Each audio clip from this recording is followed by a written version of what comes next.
ఇలా నీళ్లు ఉన్నాయి, పంపులు మోటార్లు ఉన్నాయి, రిజర్వాయర్లు ఉన్నాయి, కరెంటు అందుబాటులో ఉంది. మరి ఆలస్యం దేనికి? ఎందుకు నిర్లక్ష్యం చేస్తున్నారు? ఇవాళ మేడిగడ్డ దగ్గర నేను ఈరోజు ఉదయం కూడా చూశాను, మీరు కూడా చూడొచ్చు, ఆన్లైన్లో ఎవరు చూసినా కూడా చాలా స్పష్టంగా కనబడుతుంది. ఇలా ఈరోజు మేడిగడ్డ దగ్గర చూస్తే ఈ నిమిషానికి 73,600 క్యూసెక్కుల నీళ్లు మేడిగడ్డ దగ్గర ప్రవహిస్తున్నాయి. ఇప్పుడు ఆన్ ది స్పాట్ ఈ సెకండ్లో మేడిగడ్డ బ్యారేజ్ దగ్గర మీరు చూస్తే 73,600 క్యూసెక్కుల నీళ్లు ఈ సెకండ్లో పోతా ఉన్నాయి. అంటే 73,600 క్యూసెక్కుల నీటి ప్రవాహం ఇవాళ మేడిగడ్డ దగ్గర ఉన్నది. సో మన కన్నెపల్లి పంప్ హౌస్, మేడిగడ్డ నుంచి నీళ్లు తీసుకునే పంప్ హౌస్ పేరు కన్నెపల్లి పంప్ హౌస్. ఈ కన్నెపల్లి పంప్ హౌస్ యొక్క minimum draw down level MDDL 93.5 మీటర్లు. గోదావరి నదిలో ఇప్పుడు 73,000 క్యూసెక్ల నీళ్లు పోతున్నాయంటే నది యొక్క లెవెల్ ఈ నిమిషానికి 96 మీటర్లు. మన MDDL ఎంత? 93.5. ఇప్పుడు 73,600 క్యూసెక్ల నీళ్లు పోతే నది యొక్క లెవెల్ 96 మీటర్ల ఎత్తున ఉంటుంది.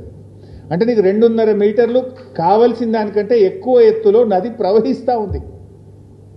జస్ట్ మోటార్లు ఆన్ చేయడమే ఆలస్యం. Is it not criminal negligence?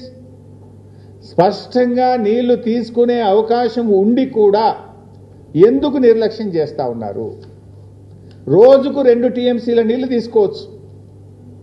Even ఆ నదిలో 5,000 క్యూసెక్కులుంటే కూడా ఒక మోటార్ నడుస్తుంది. మనకు రోజుకు 2 TMCలు తీసుకోవాలంటే 11 మోటార్లు కన్నేపల్లిలో మనం స్టార్ట్ చేస్తే రోజుకు 2 TMCలు తీసుకోవచ్చు. ఆన్ అండ్ యావరేజ్ ఒక్కొక్క మోటారు 2,100 క్యూసెక్కుల నీళ్లను ఒక్క మోటార్ ఎత్తిపోస్తుంది. అంటే మనము 5,000 క్యూసెక్కుల ప్రవాహం ఉంటే కూడా ఒక మోటార్ ఆన్ చేయొచ్చు. అంటే మేడిగడ్డ బ్యారేజ్తో సంబంధం లేకుండా మేడిగడ్డ బ్యారేజ్ అన్ని గేట్లు ఎత్తి ఉండంగా కూడా ఇప్పుడు రోజుకు 2 TMCల నీళ్లు తీసుకునే అవకాశం ఉంది. నది యొక్క ఎత్తు ఇప్పుడు ప్రవహిస్తున్నది 96 మీటర్లు. ఈరోజు మనకు కావాల్సింది 93.5. అవసరం ఉన్న దానికంటే 2.5 మీటర్ల ఎత్తులో నది ప్రవహిస్తూ ఉంది. నీళ్లు తీసుకోవడానికి ఎందుకు ఆలస్యం?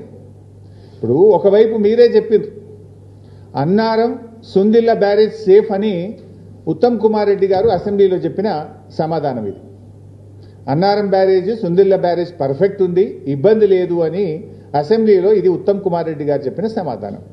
మరి Annaram safe, Sundilla safe, Kannepalli pump house perfect ఉన్నది, నదిలో నీళ్లున్నాయి, మోటార్ ఒత్తితే లక్షల ఎకరాల్లో పంట పండుతుంది కదా. ఎందుకు ఈ నిర్లక్ష్యం? బటన్ ఒత్తితే నీళ్ళు వచ్చే అవకాశం ఉండగా ఎందుకు ఈ నిర్లక్ష్యం చేస్తూ ఉన్నారు? కట్టుకొత్తితే నీళ్ళు వస్తాయి, అంత తయారున్నది, కట్ నీళ్లు పెట్టిపోయి ఇంత స్పష్టంగా ఉండగా ఎందుకు మీరు ఈ నిర్లక్ష్యం చేస్తూ ఉన్నారు? అంటే బీఆర్ఎస్ మీద కోపంతోనో కేసీఆర్ గారి మీద కోపం ఉంటే సరే, మా మీద కేసులు ఇప్పటికి చాలా పెట్టుండ్రు, ఏం ప్రాబ్లం లేదు. ఎన్ని కేసులైనా ఈ రాష్ట్ర ప్రజల కోసం మేము ఫేస్ చేయడానికి సిద్ధంగా ఉన్నాం. కానీ రైతులకు ఎందుకు శిక్ష వేస్తున్నారు? రాష్ట్రానికి ఎందుకు నష్టం చేస్తున్నారు అని మేము అడుగుతా ఉన్నాం ఈరోజు.